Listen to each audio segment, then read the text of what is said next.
इस वक्त मैं नोएडा के college IMS law college Noida में बीएलएलबी पंचम वर्ष का छात्र हूं और मुझे इस डिबेट तक पहुंचाने में शिशोदे सर जो यहाँ बैठे हुए हैं उनका बहुत बड़ा हाथ है। इन्होंने मुझे पहले से ही गाइडेंस दिया कि इतने इतने तारीख को हो सकता है, जिससे मैं टिकट बुक कर पाया और आज मैं यहाँ हूँ।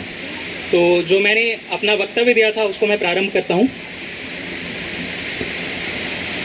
15 अगस्त 1947 पंछियों के आज़ाद स्वर और अटखेलियां करती मंत्र मुग्ध कर देने वाली हवाओं के बीच भारत जब अपनी आज़ादी का पहला सवेरा देखता है, तो जहां एक ओर आसमां में असमय होली के रंग खिल रहे थे, तो वहीं दूसरी ओर कपाल पर चिंता की एक लंबी लकीर खिंच रही थी कि आखिर भारत का आने वाला कल कैसा होगा।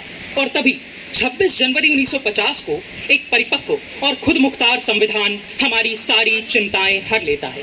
और उस संविधान के मूल में है हम नागरिकों के मौलिक अधिकार, और मौलिक अधिकारों को देने के पीछे हमारे संविधान निर्माताओं का उद्देश्य था कि जल्द से जल्द ये तमाम अधिकार जैसे शिक्षा, स्वास्थ्य, रोजगार, रोटी, कपड़ा, मकान इत्यादि अतिशीघ्र इस समाज के अंतिम पंक्ति में खड़े व्यक्ति तक पहुंचे, ताकि जल्द से जल्द भारत दुनिया की एक वैश्विक महाशक्ति बनकर उभरे।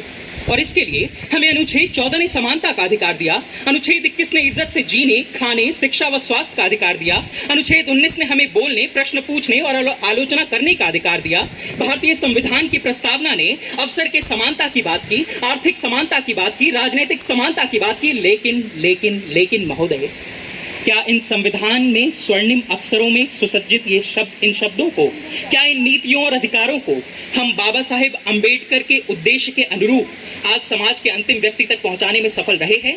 तो उत्तर है नहीं। तो क्या कोई राष्ट्र बगैर अपनी बुनियादी सुविधाओं का समाधान ढूंढे हुए महज G20 अध्यक्षता के बल पर वैश्विक महाशक्ति बनने की ओर अग्रसर हो सकता है?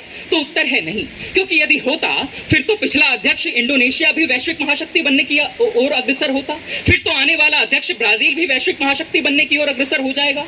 यूं तो G20 की अध्यक्षता बारी बारी से हर राष्ट्र को मिलनी है, तो क्या मेक्सिको, कनाडा, सऊदी अरब हर राष्ट्र वैश्विक महाशक्ति बन जाएंगे?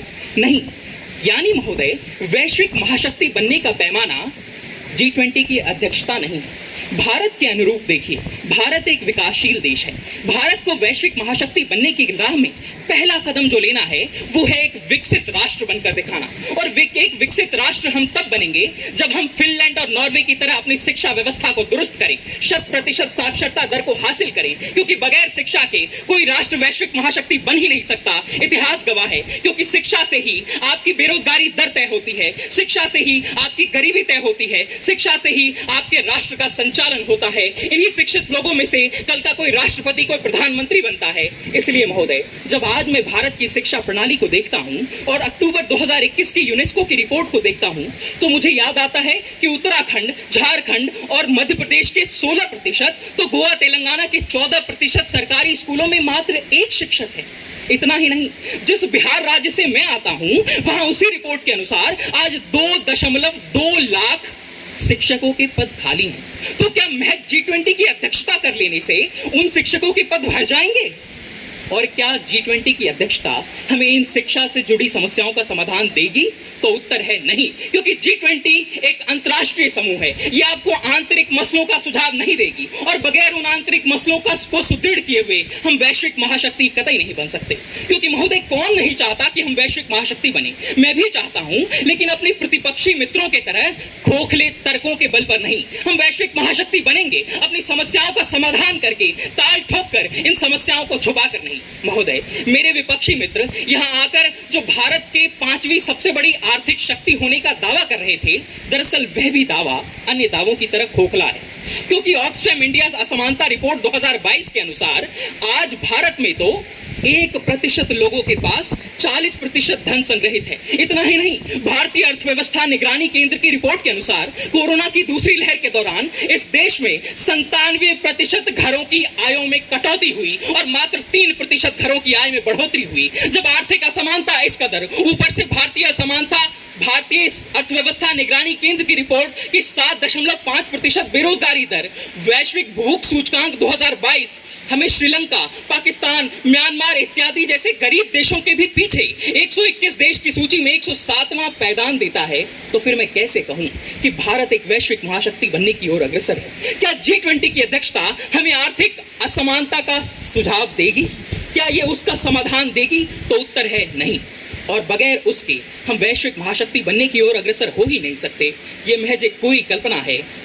पूर्व प्रधानमंत्री अटल बिहारी वाजपेयी कह गए, कलकत्ते के फुटपाथों पर जो आंधी पानी सहते हैं, जाकर उनसे पूछो 15 अगस्त किसे कहते हैं। महोदय, G20 अध्यक्षता से आज दुनिया को हमसे 3 मसलों पर समाधान चाहिए। नंबर 1 रूस यूक्रेन युद्ध, नंबर 2 दक्षिणी एशिया में आतंकवाद, नंबर 3 जलवायु परिवर्तन। तो आइए आकलन करें कि क्या वर्तमान नीतियों के अनुरूप हम रूस यूक्रेन युद्ध का समाधान देने में सक्षम हैं? तो मेरा उत्तर है नहीं, क्योंकि यदि समाधान निकलना होता तो 1 दिसंबर से, जब से भारत ने यह अध्यक्षता ग्रहण की है, तब से लेकर आज तक कुछ तो सुधार हुआ होता। लेकिन हुआ क्या? संयुक्त राष्ट्र मानवाधिकार कमिश्नर के अनुसार 1 दिसंबर से लेकर 17 अप्रैल तक इन 138 दिनों में 1832 बेकसूर निहत्थे यूक्रेन के नागरिकों की जान गई। यानी हर दिन 13 लोगों की जानें जा रही हैं, और इतना ही नहीं, 28 लोग घायल भी हो रहे हैं। और महोदय, इतना ही नहीं, दरअसल रूस के राष्ट्रपति दिसंबर, फरवरी, मार्च न जाने कितनी बार परमाणु युद्ध की धमकियां दे चुके हैं। और क्या भारत में वो सामर्थ्य है कि हम दूसरे राष्ट्र को परमाणु को लेकर नसीहत दे सकें? उत्तर है नहीं, क्योंकि दरअसल हमने खुद ही जब परमाणु अप्रसार संधि पर आज तक हस्ताक्षर नहीं किए हैं, तो आखिर किस मुंह से हम दूसरे राष्ट्रों को नसीहत देंगे? अतः महोदय, वर्तमान नीति के अनुरूप भारत विश्व को रूस यूक्रेन युद्ध का समाधान नहीं दे सकता। आते हैं दक्षिण एशिया में आतंकवाद पर। आज से 7 दिन पूर्व पूंछ में एक आतंकवादी हमला होता है, जिसमें हमारे 5 जवान शहीद हो जाते हैं। ये इसलिए होता है क्योंकि महोदय, आज भी हमारी नीति गुटनिरपेक्षता की है। जब हम संयुक्त राष्ट्र में पाकिस्तान को एक आतंकवादी राष्ट्र घोषित करने की मांग करते हैं, तो होता क्या है? तमाम राष्ट्र हमारे साथ खड़े नहीं होते हैं, क्योंकि हमारे पास गुटनिरपेक्षता की नीति है। जब आप दूसरे के साथ समय आने पर खड़े नहीं होंगे, तो आपके साथ कौन खड़ा होगा? और इसलिए हम आतंकवाद का भी समाधान नहीं ढूंढ पा रहे हैं। आइए जलवायु परिवर्तन पर। महोदय,